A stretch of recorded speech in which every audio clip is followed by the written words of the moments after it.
Hello, everybody. Hello. Good evening. Well, I have just finished testifying. I answered every one of their questions as fully as I could, based on what I knew. And what I knew is what I said in my statement this morning.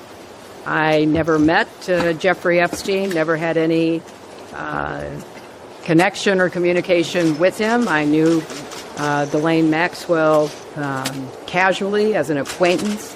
But whatever they asked me, I did my very best to respond. It was disappointing that they refused to hold a public hearing, so I wouldn't have to be out here characterizing it for you. You could have seen it for yourself. We had asked for that. We think it would have been better for the committee and its efforts to gather whatever information they are seeking. We had a bit of a challenge in the beginning because we had agreed upon rules based on the fact it was going to be a closed hearing at their demand, and one of the members violated that rule, which was very upsetting because it suggested that they might violate other of our agreements. So we had to cease the hearing for a period of time until we could get assurances that no rules would be broken going forward, and we returned to answer questions repetitively, literally over and over again. I don't know how many times I had to say I did not know Jeffrey Epstein. I never went to his island. I never went to his homes. I never went to his offices. So it's on the record numerous times.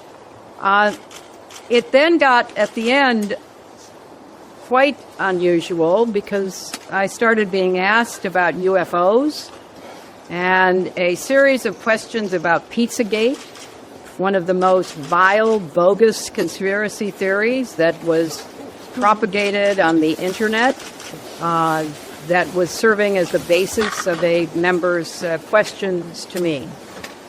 So I can only say that the best exchange that I had came at the very end when, contrary to every other deposition they have taken, no Republican member asked any questions about Jeffrey Epstein or Ghislaine Maxwell to anyone else they have deposed. And in fact, the Republican members didn't even show up for the deposition of Les Wexner. And when I said that, I had to point out that the only questions that any Republican member asked of any of the people that deposed was of former Attorney General Bill Barr when Chairman Comer asked him about the allegations, in his view, about Russia's involvement in my election in 2016. So at the very end of this hearing, after I made that point, I want to commend Chairman Comer for raising a series of significant questions that I responded to about the nature of the investigation and the areas that I thought should be explored. So I appreciated that. I want to see the truth come out. So that was a reassuring way to end a very long, repetitive deposition. You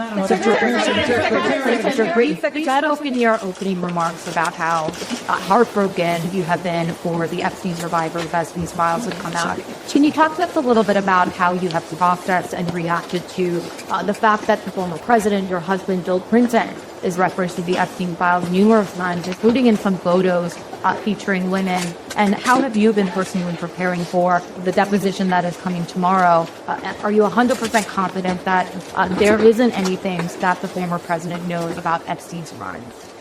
I am, and I think the chronology of the connection that he had with Epstein ended several years before anything about Epstein's criminal activities came to light, and that he was charged and sadly given a sweetheart deal, which, as I said in my statement, had that not happened, perhaps his predatory behavior could have been stopped earlier. But I think it is fair to say that the vast majority of people who had contact with him before his criminal pleas in 2008 were like most people. They did not know what he was doing. And I think that that is exactly what my husband will testify to tomorrow. Do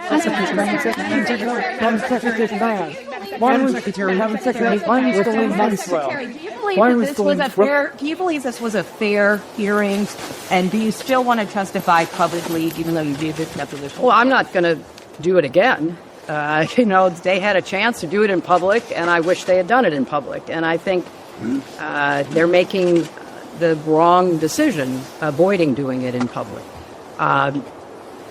I thought it was very repetitive. I thought that they asked literally the same questions over and over again, which didn't seem to me to be very productive.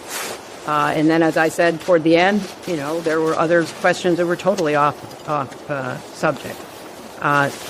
So if they are going to fulfill their responsibility to literally investigate the investigations, which is what they originally said was the scope of their work, I think they could have spent the day more productively. Madam Secretary. James Matthews from Sky News. Can I ask, why was Colin Maxwell invited to the brother Chelsea Clinton's wedding in 2003? She'd already been mentioned in a civil lawsuit by the junior G3 before that. Jeffrey Epstein had already been convicted for that. She came as the guest of someone who was invited. Madam Secretary, your husband in the hot tub. What message did you say that President Trump was I don't know when the video will be out. I don't know when the transcript will be out. We've asked that they be out as quickly as possible, and then you can Do you have see. Madam Secretary, what was your reaction to that President Trump was in the hot tub? We heard from Bill Gates concerns about Epstein trying to blackmail him. Join our global community of English learners, absolutely free.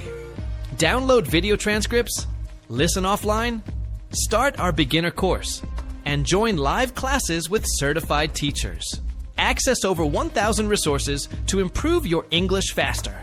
Everything's in one place, community.englishspeeches.ca. Let's speak English together.